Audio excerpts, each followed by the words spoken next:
భార్యను నడి రోడ్డుపై నరికి చంపిన భర్త. 3 ముళ్లు వేసి జీవితాంతం తోడుంటానని అగ్నిసాక్షిగా ప్రమాణం చేశాడు.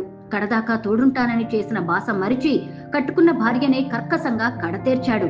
కంటికి రెప్పలా కాపాడాల్సిన కన్న పిల్లలను అనాథలను చేశాడు. పరాయి స్త్రీ వ్యామోహంలో పడి జైలు పాలయ్యాడు. నిన్నటి వరకు అమ్మా నాన్నలతో ఆనందంగా గడిపిన ఆ చిన్నారులు ఇక అమ్మ రాదని తెలిసి గుండె లవిసేలా రోధిస్తున్నారు. కన్నీరు పెట్టించే ఈ కథనం ఎక్కడో ఇప్పుడు చూద్దాం.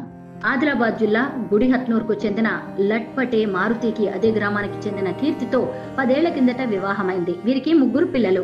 2 కూతుళ్లు గాయత్రి, మహేశ్వరి, 1 కుమారుడు బద్రి. 5 ఏళ్ల కిందట స్థానికంగా డైరీ ఫామ్ ను ఏర్పాటు చేసుకున్న మారుతి దాదాపు 5 లక్షల వరకు అప్పు చేశాడు. అదే సమయంలో ఓ వివాహితతో అక్రమ సంబంధం పెట్టుకున్నాడు. ఆ సంబంధం విషయం ఎక్కువ రోజులు దాగదు కదా. ఆ నోట ఈ నోట విషయం తెలుసుకున్న భార్య కీర్తి భర్తను నిలదీసింది. భార్య బెదిరించడంతో పుట్టింటికి వెళ్లిపోయింది. కానీ తండ్రిని వదిలి పిల్లలు ఇబ్బంది పడుతున్నారని గ్రహించిన కీర్తి ఇకనైనా మారతాడేమోనని పెద్ద మనుషులతో పంచాయతీ ఏర్పాటు చేసింది. అయితే రుజువులతో సహా కీర్తి భర్త భాగోతాన్ని పెద్ద మనుషుల ముందు పెట్టింది.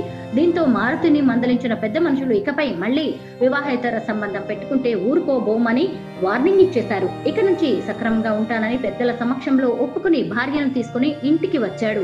అయితే మారుతి ఆమె మీద మనసులో కక్ష పెంచుకున్నాడు. భార్యను ఎలాగైనా అడ్డు తొలగించుకోవాలని నిర్ణయించుకున్నాడు. వారం రోజుల కిందట భార్య పుట్టింటికి వెళ్లగా ఆమెతో పాటు అతను అక్కడే ఉంటున్నాడు. గురువారం ఉదయం ఆమె తల్లిదండ్రులు ఉపాధి పనుల నిమిత్తం పొలానికి వెళ్లారు. ఇంట్లో ఎవరూ లేకపోవడంతో భార్య నీటి కోసం రోడ్డుపై ఉన్న కుళాయి వద్దకు వెళ్ళింది. ఇదే అదనుగా భావించి కత్తితో ఆమెను రోడ్డు మీదే దారుణంగా మెడకోసి పారిపోయాడు. గమనించిన స్థానికులు ఆమెను 108 వాహనంలో రిమ్స్ కు తరలించగా మార్గ మధ్యలో మృతి చెందినట్టు వైద్యులు నిర్ధారించారు. హత్య చేసిన అనంతరం మారుతి పారిపోయాడు. కేసు నమోదు చేసుకున్న పోలీసులు మారుతి కోసం గాలిస్తున్నారు. అమ్మను కోల్పోయిన ఆ 3 చిన్నారుల రోదన చూసి ప్రతి ఒక్కరూ కన్నీరు పెడుతున్నారు. అటు అమ్మను కోల్పోయి ఇటు నాన్న పారిపోయి అనాథలుగా మిగిలిపోయారు ఆ 3 చిన్నారులు. ఏది ఏమైనా పరాయి స్త్రీ కారణంగా సొంత కుటుంబాన్ని చిన్నా భిన్నం చేసుకున్న మారుతిని ఈ సమాజం ఎప్పటికీ క్షమించదు.